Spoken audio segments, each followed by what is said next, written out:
Hello, everyone, and welcome to the Diz Dining Show. I'm your host, Pete Werner, joined at the table this week by my good friends, Dreams Unlimited travel agent Sean Falk. Hi. Diz senior editor Charles Boda. Hey, folks. Diz associate editor and staff contributor Mr. Steve Porter. Hello. And back in the production nook, I don't know if you're on camera or not, but Rhino Clavin's on the controls. And why are you so dark? I didn't think I was going to be on camera, so I didn't fix it. So, because I went to fix it, and Craig said, "Don't worry about that, Rhino," and told me to sit down. So, Okay. You didn't eat there. That's true. You were not there for this particular review, which is one that probably the most reviled restaurant that we've ever covered in the history of the Diz, Tony's Town Square restaurant in the Magic Kingdom. You know, they recently brought in a new executive chef and have made some changes to the menu, so we thought it would be a good idea to head back over there and check it out, and we did. And I will tell you, this was one of the most contentious reviews that we've done. There was a lot of back and forth at the table. I will be honest, I see a lot of improvement in Tony's. A lot of improvement. But some of these guys, especially the ones that haven't eaten there before, were like, what the hell? So let's get started. It was a miserable day. It's been raining here like crazy. So we were all kind of already wet and pissed off with the weather.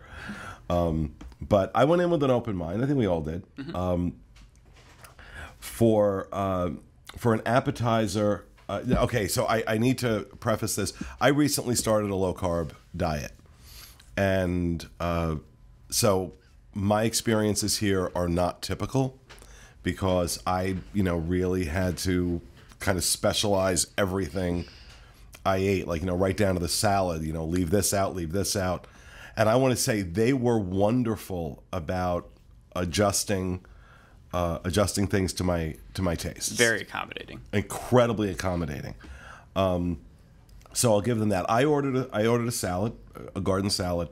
Told them what I could have, what I couldn't have, and they brought out this massive salad for me that was delicious. Everything on it was fresh. All the vegetables, the lettuce. There was no wilted lettuce. There was no anything. It was really, really good. It was a good salad, and I ate most of it. Charles, what did you order for your appetizer? For my appetizer, I had some form of soup. Yes. This was the first place that there was some back and forth. Yeah. You ordered it was the seasonal soup, I believe. Yeah. It was a Tuscan. It was supposed to be a Tuscan soup with sausage in it. It was really more of a French onion with sausage in it. And they mentioned it was our server Casey mentioned that it was like an onion soup with sausage. So, and that actually kind of got me excited for it. I love onion. I love onion soups, anything involved. Add some sausage in there, and that seems like a winning combination to me. So I was really looking forward to it. And I will say off the bat, I don't have any preconceived notions, and I don't have any baggage when it comes to Casey. So I was looking for Tony's. Sorry. Casey. Casey. Our server was named Casey, so I was. And he was. I just want to. I want to make sure we say this several times. This guy was among the best servers I've ever had at a Disney restaurant. He was so good that I was convinced until the very end of the meal that Disney had maybe saw Pete's name or something and specifically set this guy up for us because he was so good. It turns out that they had no idea. We found out at the end they had until they really saw us filming stuff. a long time, yeah. And then they realized what we were doing there. But it wasn't until the end of the meal. Yeah. So before I start saying horrible but true things, that I would probably go back if I knew he was going to be our server. That's how great he was. That's how great the service was. But when it comes to the soup appetizer, it was horrendously sweet. And everything there, this is a trend. I love salty foods, but their food is oversalted, and I honestly think a lot of it is to cover up for some of the deficiencies in flavor that come naturally with it. But it was sweet onion, sweet sausage. And it wasn't sweet with like a really rich flavor. It was just overly sweet. I didn't like the flavor. all in all, it wasn't very good, and I was really looking forward to it. So I was sad that they dropped the ball on it so much. And I took a taste of the soup, and I thought it was delicious. Yeah, well, but then again, it's been a few weeks since I've had anything sweet, and it was sweet, but I love sweet. So I thought it was wonderful. I thought it was really good. But you've got diet madness, and I will stipulate. I think one of the reasons for the contention is that you've just, the diet has made you insane. I don't think that's true. I think that's the only possible explanation for liking that soup is. No, it just means you didn't like it, and I did. That's the other explanation. Okay, let me step in, because I also had the soup. Usually we try to order separate things. I think there was a miscommunication because I ordered, I think, the house soup, and you ordered the sausage soup, which turns out to be the same thing. Anyways, the broth was disgusting. It was, like Charles was saying, it was very, over-the-top sweet. I thought it had way too much of a fattiness to it. I know you're going to say, well, it's sausage. There was sausage in it. Of course there's going to be some fat in it. But there was sausage there. It was excessive. No, I disagree. I thought I thought the sausage itself, if you picked it out, was good. But the soup and the broth, was horrible. Now, you tasted it, Sean, didn't you? Did you taste their soup? No. Good for you. I have nothing to input on it because I didn't try the soup. All right. Well, what did you have for your appetizer? I had 2 appetizers. I got a Caesar salad for one because I thought, well, we'll just try something basic. I've heard really terrible things about Tony's, and had never been there myself. And I just was like, let's go. Our server was really great. It's not a good enough reason for me to go back to the restaurant to. Hey, we can go for drinks or something if he wants to hang out outside of work. But I can't go back and eat there for him. But he was amazing. But my Caesar salad was probably the best thing I had as far as what I ordered. It was really massive. Like Pete had said with his salad, all the lettuce was really crisp. It was all really, like, none of it was wilted.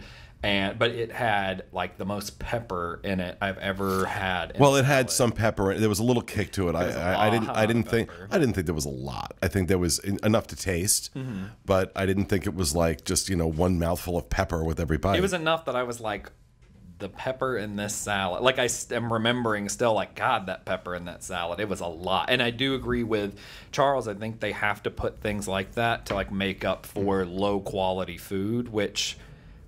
If you eat it, this food is not the best quality of ingredients that they're getting. It may be better than what it was before, but I only have now to go off of. And then my other appetizer I got was an eggplant something, and it was eggplant involtini, which is tomato, basil sauce, pine nuts, and Romano cheese. Yes, I got that because we had been to Italy recently, and everything had pine nuts and pine flavor and all that, which I'd never had before. I've never really thought of pine being a good taste in food, but the pine nuts don't taste like pine. Well, I just when we were in Italy, I was like, pine. I don't know what that, but so I thought, well, I need to get this because a lot of things there had eggplant, so this sounds like it'd be the most traditional. And it was just absolutely disgusting. I hated it. It was so salty. That's all I could taste was salt. It was just a mouth of salt, and it was really bad. Like, it was one of the worst appetizers of anything we've ever reviewed. So the salad was okay though. All right. Well, Sean's eggplant was $12. My salad was $11, and the seasonal soup these guys got was $9. And because I took a lot of things off my main course because they're not consistent with my diet.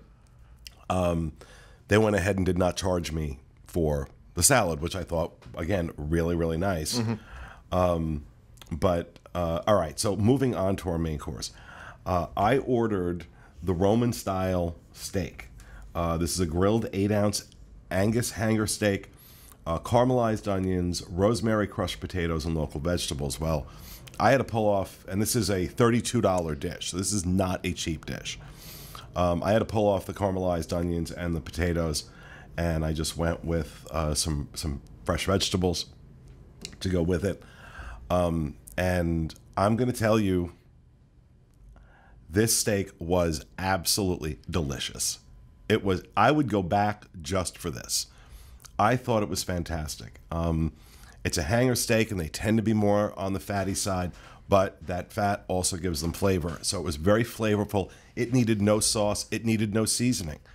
How it was prepared on its own. It didn't even need the caramelized onions that they include with it. This steak stands on its own. Now, is it, California Grill? No, of course not. But it was very good. I thought it was a little overpriced at $32 though. Yeah. But it was very, very good. And again, the vegetables were fresh. They were crisp. They were really well prepared. I cannot believe I'm talking about vegetables, but I am. These guys watched me. We have video somewhere. If I find it, we'll drop it in here in post of me eating broccoli in public for the first time. I'm really trying to push through on my vegetable issues. And I'm making progress. What? It sounds like trauma. It is trauma. I'm trying to...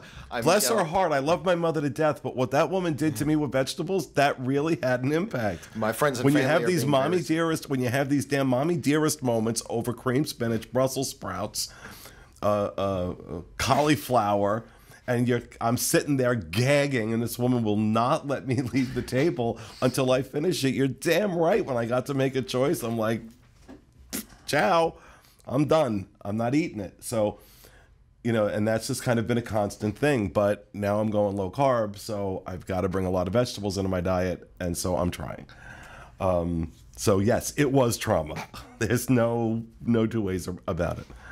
All right, talk about your main course there. All right. Speaking of trauma, actually, my main course wasn't the most horrendous thing I've ever eaten. The idea behind it was good, but generally it was. Do you want to share with us what it was? I'm about to. Interrupting me because of the diet madness. It was a pesto gnocchi primavera dish. You can add shrimp or chicken on for an additional charge. I decided to add grilled chicken on for an additional charge, which ended up being quite a huge mistake. The dish itself had some good elements. It had like a bunch of different seasonal vegetables and everything, and they weren't overly low quality. But as far as the actual pasta itself, I'm talking like maybe 7 pieces, not gigantic pieces, but 7 pieces of gnocchi, and that I usually order a dish very similar to that at the local Italian place. On the way, I get gnocchi with pesto sauce and then a side of sausage, and I love it. I love pesto sauce. I, once again, ordered something I was excited to eat and something that I thought would be really pleasing to me. But it just... it was mostly vegetables. Most of the pesto sauce was settled at the bottom with just a large amount of peas. Too many peas, to be honest with you. But the chicken was the worst part. The grilled chicken on top of it was absolutely inedible. Every single person here has seen me eat, and even if the food is bad, I usually eat every bite of every single course, so it has to be pretty bad for me to not finish. The chicken it took a lot of strength to cut through. It was dry. It was just very bad. Now, one thing is, we did complain about this, the quality of the chicken, and Casey did end up bringing us a fresh off the grill chicken, which was a little juicier, but there's only so much you can do with the quality and caliber of the chicken they're using. So if that piece that he brought fresh off the grill had sat for 30 more seconds, it wouldn't have been that good, and there's nothing they can do about it. Well, your dish was the house-made gnocchi primavera with grilled chicken breasts. That's potato gnocchi, garden vegetables, basil pesto, and Parmesan Reggiano cheese. $26. And yeah, the chicken was overly dry, and the quality of the chicken that they're using, if that sits under a heat lamp for more than a minute, it's going to dry right. It's going to dry right out. It really has to go right from the grill to the table. And when they did bring out that other breast, it was moist. It was tender. It was really good. When we get to Sean also had a problem with the chicken. And to her credit, toward the end of our meal, when they realized what we were doing, the chef came out. And there's a new executive chef. Her name's Chef Katie. And she came out and she asked us our thoughts. And we told her everything pretty much we're telling you. And I got to tell you, she was really open to that feedback. She's trying to make a lot of changes to the restaurant. I know one of the big things people want to know is about the red sauce. And yes, the red sauce has changed. It is now no longer out of a can. They are making a lot of it fresh. There are some ingredients in it that are canned that they're putting in, but they have changed the recipe, and it's a lot better than it was. Is it the best red sauce I've ever had? Not by a mile, but it's a lot better than it was. And I can see that effort going in here as she tries to change up these dishes. Another big change in this restaurant, all the pasta is now being made fresh in-house. So you can see that there is these, she's only been a few months. Yeah. I don't even think it's been 6 months. I also want to say she had a great attitude in, like, when we were critical of something. For example, when we mentioned the soup that me and Charles didn't like, she said, "You know what? I don't like it either." And I was like, whoa. Like, I was not expecting. Disney usually has a way of, they just put on that smiley face and oh, you didn't like it. And they just kind of move around the question if it happens to be that they don't like it as well. But I think her attitude of accepting that criticism and understanding why people don't like certain things and then saying, oh, well, maybe, it creates an environment for her and probably for to create a better restaurant going forward. I think that she has the right attitude in fixing this place, and that, I don't know, I just was optimistic. It's really going to come down to how much Disney lets her do. It's not just a matter of a new chef coming in and magically everything is made better. One of the problems, this has been a consistent problem with Tony's Town Square, I think because of the volume it does, they've gone with lower quality foods. Mm-hmm. Now, to let her do higher quality foods and keep the level of profit margin Disney's used to in this restaurant, the prices are going to go out of control. And so she's having to really thread this needle. Now, she wasn't saying this to me. This is just stuff that I know. That's a challenge. So what I see her doing in these dishes, especially these new ones, is really trying to figure out how she can work around what Disney requires of her, and at the same time really raise the level of the experience. And that's an easy phrase to say. It's a much, much more difficult thing to do. So while maybe not everything's hitting on all cylinders, first of all, from the last time I was there, I see huge improvement.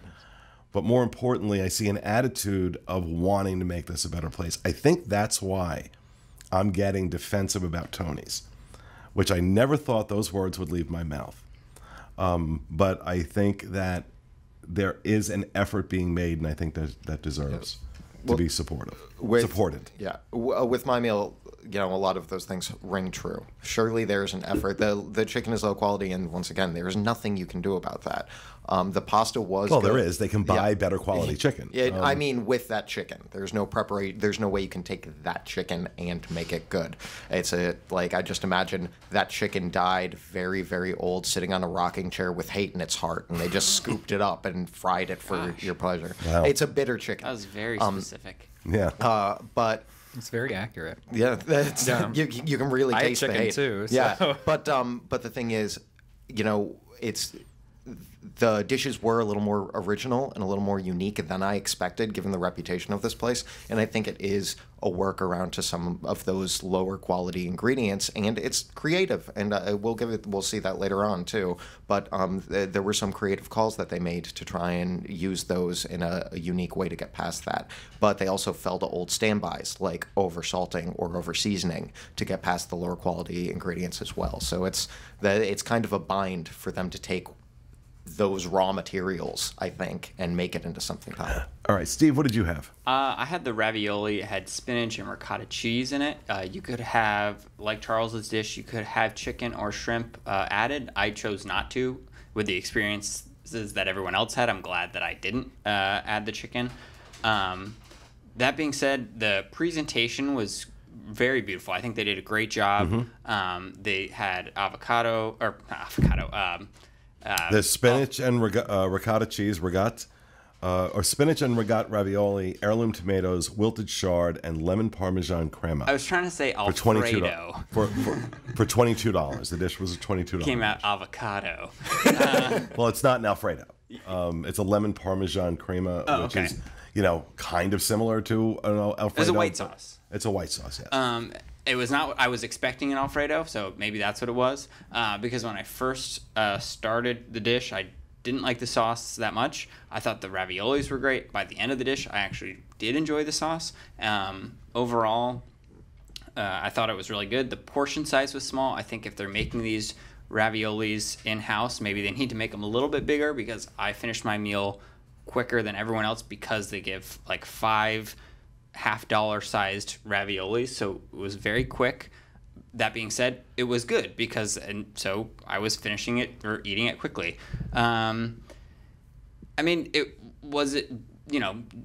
Drop everything and go just for this ravioli? No, it wasn't the best ravioli I've ever had, but with the expectations of what I've heard of this place being so horrible, I was not expecting it to be as good as it was. So that was good. This is also one of the newer items, I believe.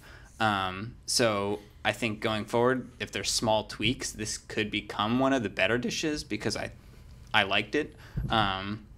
So overall, I don't have a lot to critique on it besides the fact that I didn't like the sauce at first, but overall it was really good. All right. Sean, what about yours? I have a lot to say.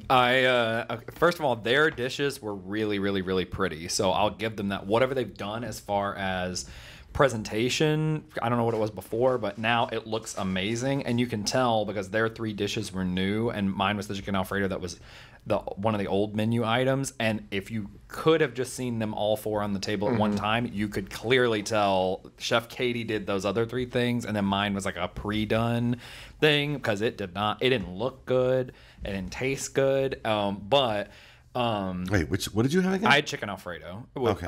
So going on what they said as far as Chef Katie went, I mean, I got a better look by getting to talk to her at what a chef goes through. Because, I mean, in my head, I'm like, wow, this chef is terrible because the food's not good, which now I've kind of learned isn't necessarily the case. She doesn't have a lot to work with, from what I can tell. And she's kind of set by Disney and what she can do and what she can't do. Well, and she's also very new. Yeah. So she's like... Yeah, literally, I think she just came in January and from not within the company. She came from Louisiana. So she just kind of got dropped into this hellhole of a restaurant and okay, fix. And again, this is prime real estate in the Magic Kingdom. This is should be a premier restaurant, and I think I think she's trying to work towards that. Yeah, so me even saying that is now I have a better perspective on that side of things, and so none of this is necessarily like a direct thing at her. She doesn't have a lot to work with based on ingredient qualities and everything like that, so we'll see what she does. Thoughts and prayers to Chef Katie in the future. But my chicken Alfredo was one of the worst things I've ever eaten in my whole life. The pasta was terrible. If they're making that in-house, they got to stop and buy boxed because that was really bad. What was bad about it? It was like when you would put it in your mouth, it was like it fell apart in like a gritty kind of way. It was just there was something about it that was disgusting. The sauce was really bad as well, and I got our waiter, he said I was torn between the pizza and the chicken Alfredo, and he was like, oh, you should get the chicken Alfredo. So I'm concerned about the pizza because of how bad the chicken Alfredo was. So and then the worst part was the chicken Alfredo, as Charles had said, and there's a clip out there of me picking up my chicken breast and having to rip it with my bare hands because my knife would not cut through it. My teeth wouldn't go through it. So, and I didn't eat one piece of the chicken because I physically couldn't chew it. I almost wonder if it would have bounced. I don't know. I don't know what they could have done to it to make it like that. I don't cook a lot, but if it's a lower quality chicken and it sits under a heat, and I could tell that your dish had been under a heat lamp because especially when you do an Alfredo, Yeah. It coagulated. the look and color of the dish will change. The parts of the pasta that don't necessarily have a lot of Alfredo sauce on them, you'll see it kind of dry out. Mm-hmm. And as soon as you mix it up, it all looks fine because it's being covered by a really thick Alfredo sauce. But now I took a taste of yours, and I didn't eat the whole thing, obviously, but I took a taste of yours, and I thought the Alfredo sauce was actually decent. And I really didn't feel one way or the other about the pasta. But, I know you absolutely hated it. Yeah, I didn't like the dish at all. I didn't think it was very good. The chicken was completely inedible. I mean, I really hope the clip makes it in there because it was so bad of chicken quality and everything. And I didn't really try anyone else's except yours. I tried your steak. I thought it was okay. I didn't think it was... I thought it was good for the Magic Kingdom, but I thought it was way overpriced. You could take that same $32 and spend it on a way better steak somewhere else on Disney property. I think it was overpriced. I don't think it was grossly overpriced. Mm-hmm. I thought it was really well prepared. The steak was very tender, and it was delicious. It was very flavorful. Mm-hmm. And I'm going to tell you, I've paid more and gotten less. I tried it as well, and I thought it was one of the better things I've had in the Magic Kingdom. Not saying that the Magic Kingdom is known for having the best food of the 4 theme parks, but I thought, I was pleasantly surprised with how good it was. So. Well, given how profitable the Magic Kingdom is, you'd think they could make some adjustments in terms of the quality of the food that they're serving. But now for dessert... I know we tried that seasonal cheesecake. Yeah. That was absolutely out of this world. Sure it was. Yeah, different world. Except. Yeah. Different universe. You might be forgetting about a game-changing element. There was an odd, and we questioned Chef Katie on this because it was a very, very odd choice. What looked to be a layer of chocolate around the rim of the dish actually turned out to be balsamic vinegar. And in all my years of and I don't eat at low rent places. I've had a lot of meals at really upscale places all over the world. I have yet to experience balsamic vinegar with a cheesecake, and this was a fail. The cheesecake itself was absolutely out of this world. The blend of cheesecake and balsamic vinegar. Not a good idea. Well, it's especially funny because like we were saying, it looks like chocolate, so you're duped into being getting a big scoop of chocolate with it. Yeah, when I took the first bite, and I guess Casey had mentioned that there was balsamic there, but I wasn't there for that heads up. So I thought it was chocolate or some kind of strawberry sauce or something like that.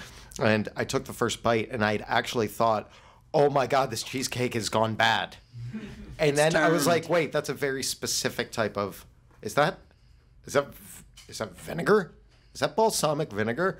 And I realized the reason they made that call might be because balsamic vinegar goes really well with fresh strawberries. But, and I bring it up often enough in these dining shows. My girlfriend is a chef, and so I brought this up to her, throwing it around. And I was like, yeah, so they made a weird call in dessert. I want to know if this is common in maybe different places or different countries or something. It was cheesecake with balsamic vinegar. And she gave me this horrified look, and she's like, no, that is not a thing. Now this dish, the seasonal cheesecake, is $8.50. Mm-hmm. And I will say the cheesecake itself, the quality of it was outstanding. It was good. I wouldn't go with outstanding, but I thought it was very decent. Thought it was an outstanding cheese. I've had far worse. Now, Steve, you ordered the tiramisu, Kahlua espresso soaked ladyfingers, and whipped mascarpone, topped with a mocha cream for $8. Yeah, and I actually, when I was looking at the menu, like I said before, we try to order different things, and kind of everything else was picked, and then I was like, oh, I guess I'm gonna get the tiramisu. I am so glad that I did, because it was easily, I think everyone could agree that it was the best if not tied. I think you like the cheesecake a little bit better, but I think everyone else. Well, I didn't agrees. try the tiramisu because it's soaked in Kahlua. But So yeah. Oh crap! I didn't. Was it? yeah, What? Oh. it's Kahlua. It's Kahlua espresso. Well, it was delicious. It was delicious. Yeah. Yeah, it was so Enjoy good. rehab, Charlie. It was like really fluffy, and I don't really love the coffee flavor, but it was just like the perfect hint of coffee flavoring that it was like so good. Because it was swimming in alcohol. Maybe. I didn't taste alcohol. Yeah, I didn't at all. And Sean, you got the chocolate cake for $9.50. What were your thoughts on the chocolate cake? Just it went with the rest of my meal, so I don't know. It wasn't worse than the previous things I had eaten. It was very like, I wouldn't say middle of the road because that's like too much for it, but it was like if you went to, I mean, me and Steve talked about it. It was like if you were staying in one of the value resorts and went to the food court, or really any of the food courts, I guess, and then opened the glass case and got a chocolate cake out of it. Like it was this mousse kind of. It's like the chocolate cake snack thing. that you can get on the side of like the quick service locations. Yeah. So it wasn't good. It was just really plain. There wasn't a lot to it. So I mean, I definitely don't recommend it. Steve's dish was amazing. That tiramisu was the best thing that was put on that table, period, for the whole day. The presentation of your chocolate cake was unique. It was very unique. I did not like that either. dirty underwear. Yeah, it was not a pretty sight. It was a skid mark going down the middle. You know what they typically do, where they take the Yeah. chocolate and they spread it. It's just it wasn't It wasn't a good way. it wasn't the best way to. And then, yeah, I mean, the tiramisu was the best. I mean, of everything I tried the entire meal, that was the best thing. So that's the only thing I would pop in and be like, can I get some tiramisu from you guys? Because it was really good. But I mean, I still can't get over they put balsamic vinaigrette on that cheese. And I just, Not on it, around it, but okay. it was close enough. Or whatever, it should have been in the kitchen. So, and not on a plate with the cheesecake. So. All right, Charles. Scale of 1 to. Oh, let me just say that the total for this with my Tables in Wonderland discount was about $180. So that was not a cheap meal. You're talking about, for appetizer, main course, and dessert for 4 adults. You're looking at a solidly, $45 a person with no alcohol being served. But on a scale of 1 to 10, Charles, what do you give Tony's Town Square? For me personally, I'm gonna go with 4, with an asterisk that says that the service was phenomenal. But yeah, I still have to give it a 4. Steve. I'll jump a little bit higher. I'll say a 6, but I'll also put an asterisk and say it's trending upwards. I think in 6 months, this place could be way better. Sean? I'm trying to remember what I gave Boat Rights, because I know this is one very small step up from that. So I think I gave that a 1, so I'll give this a 2. So it's right there. Like, it's very borderline inedible, and I just couldn't recommend. I wouldn't send my loved ones here. As an agent, I wouldn't send my clients here. Like, I would not do that to them. So 2. And I'm actually considering taking everything into account. My meal I thought was very good. I enjoyed my salad. I thought they were incredibly accommodating to my dietary restrictions. I thought that Roman steak, or the Roman style steak, was delicious. The vegetables were fresh and the service was excellent. So I'm giving it a 7. And I will put an asterisk next to mine, saying subject to further evaluation. I will say, based on the money part of it, I forgot that when I was giving it a 2. I would be really upset if I had spent over $200, because without Tables in Wonderland, the average person coming, that would have been a $200. Well, as the person who did spend the $200, I'm going to say that it was overpriced for what we got. Right. But I'm not devastated. I'm not like, oh my God, that was the worst thing I've ever done. I'm sorry. I can't, given the meal I had, and given the interaction we had with the chef, I can't put this in the same scope as Boat Rights. I don't see Boat Rights making any effort at all, whereas clearly here they are trying to do something. Now, whether or not they've hit the mark yet is certainly, obviously, open for debate. but there's a real effort being made, and I think that deserves to be supported and applauded. So I will say that it is certainly far better than my last experience there a few years ago. Much, much better. So that is certainly a plus. And I think given time and how open she is to feedback, Chef Katie will make a marked difference on Tony's Town Square restaurant. And that is our review. We hope you enjoyed it.